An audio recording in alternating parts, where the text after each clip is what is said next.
Salut et bienvenue dans cette nouvelle vidéo consacrée à l'utilisation de l'opérateur d'incrémentation et l'opérateur de décrémentation. Alors commençons par l'opérateur d'incrémentation. De quoi s'agit-il? Alors soit l'exemple suivant, on a la variable compteur et on initialise cette variable par la valeur 15. Ensuite, on a compteur est égal à compteur plus 1. Donc, cette expression-là permet d'ajouter la valeur 1 à compteur. Donc, ce qui va se passer, c'est qu'il va ajouter 15 à 1, c'est 16, et le résultat, il va être affecté à la variable compteur, ce qui veut dire on trouve dans la variable compteur la nouvelle valeur 16. Alors, pour exprimer ça en langage C, en utilisant l'opérateur d'incrémentation, donc langage C nous permet de décrire ça de façon très simple, voilà. Donc, on a compteur égal à 15, et pour faire l'incrémentation, tout simplement, on écrit compteur plus plus. Alors, soit l'exemple suivant pour comprendre. Donc, on a un programme C, on a une variable compteur qui est initialisée à 0. Ensuite, on veut écrire ce qui est dans compteur, et donc il va écrire 0. Ensuite, qu'est-ce qu'on fait? On incrémente compteur de 1, donc ce qui veut dire dans compteur, on a 1 maintenant. Ensuite, on écrit ce qui est dans compteur. Donc, dans compteur, on a 1 maintenant. Ensuite, dans la troisième instruction printf, on veut écrire compteur, mais comme vous remarquez, dans la variable compteur, il y a une incrémentation compteur plus plus. Alors, qu'est-ce qui va se passer? Est-ce qu'il va écrire ce qui est dans compteur, ensuite il va incrémenter? Est-ce qu'il va incrémenter la variable compteur, ensuite il va écrire? Alors, ce qui va se passer, c'est qu'il va écrire ce qui est dans compteur, ça c'est 1, et ensuite il va passer à l'incrémentation, ce qui veut dire il va afficher ce qui est dans compteur, c'est la valeur 1, et ensuite il va incrémenter compteur de 1.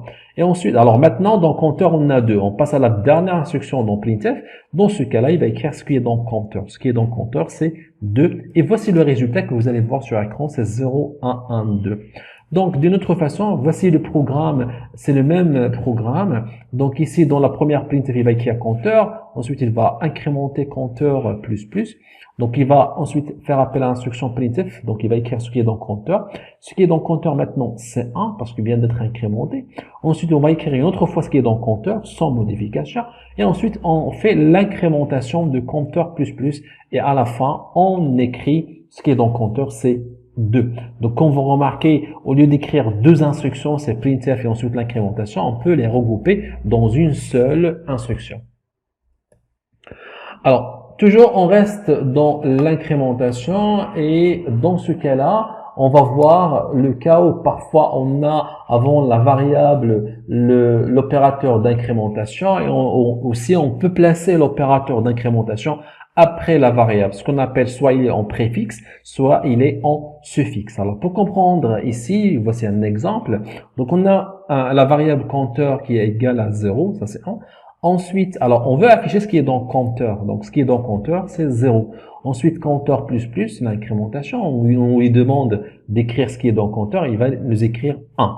Ensuite, alors on va faire appel à l'instruction printf et comme vous remarquez ici, la variable compteur est précédée par l'opérateur donc d'incrémentation. Ce qui veut dire ici, c'est que avant d'afficher ce qui est dans compteur, il va d'abord faire l'incrémentation, ce qui veut dire compteur va avoir la valeur 2 et ensuite il va passer à l'affichage. Voici le résultat qu'on va avoir. Donc puisqu'on a 3 printf, on va avoir 3 affichages, 0, 0, 1 et 2. Donc, d'une autre façon, voici la correspondance de ce programme-là. Donc, dans la première fonction printf, il va écrire donc printf. Ensuite, il va faire l'incrémentation. La deuxième fonction printf, comme vous la voyez. Et ensuite, avant la troisième fonction, l'instruction printf, il va faire d'abord l'incrémentation. Ensuite, il va passer à l'instruction printf pour afficher.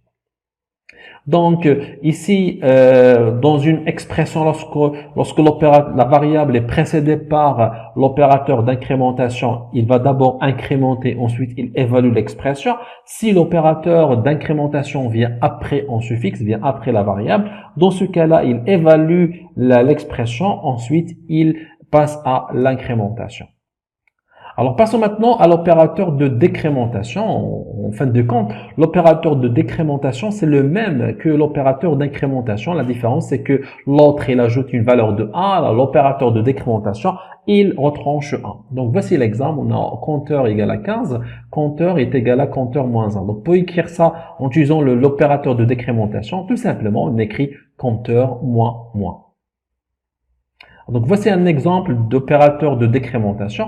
Alors, vous remarquez ici, dans la variable compteur, on a la valeur 10. Alors, on va écrire ce qui est dans le compteur. On fait appel à l'instruction printf. Donc, il va nous écrire 10. Ensuite, qu'est-ce qu'on fait dans le compteur? On fait une décrémentation. Donc, on va avoir 9.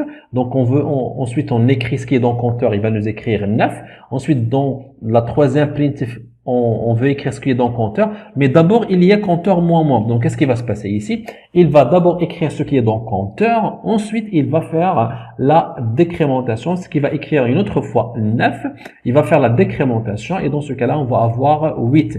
Et qu'est-ce qu'il va faire à la fin? Il va écrire ce qui est dans le compteur, il va écrire 8. Donc, on va avoir 10, 9, 9, 8. Voici la correspondance de ce programme-là. Donc, pour la première fonction printf, il va écrire compteur, ce qui est 10. Ensuite, il fait une décrémentation. Ensuite, la deuxième fonction printf, il va écrire ce qui est dans le compteur, c'est 9.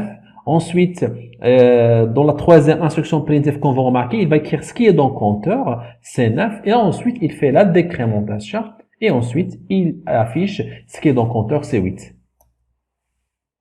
Alors, le même principe au niveau de l'opérateur de décrémentation. Donc, comme je viens de dire, c'est l'opérateur vient avant la variable donc, et dans une expression. Par exemple, le cas ici de notre programme, on a compteur égal à 10. Alors, dans la première printf, il va nous afficher 10. Dans la deuxième printf, il va nous afficher 9. Et dans la troisième printf, il va faire une décrémentation. Donc, 9 moins 1, c'est 8. Et il va afficher ce qui est dans le compteur, il va afficher 8. Donc, contrairement, si on place les doubles signes moins moins, c'est l'opérateur de décrémentation, on le place après la variable. Dans ce cas-là, il va d'abord afficher, il termine, et ensuite, il va faire la décrémentation.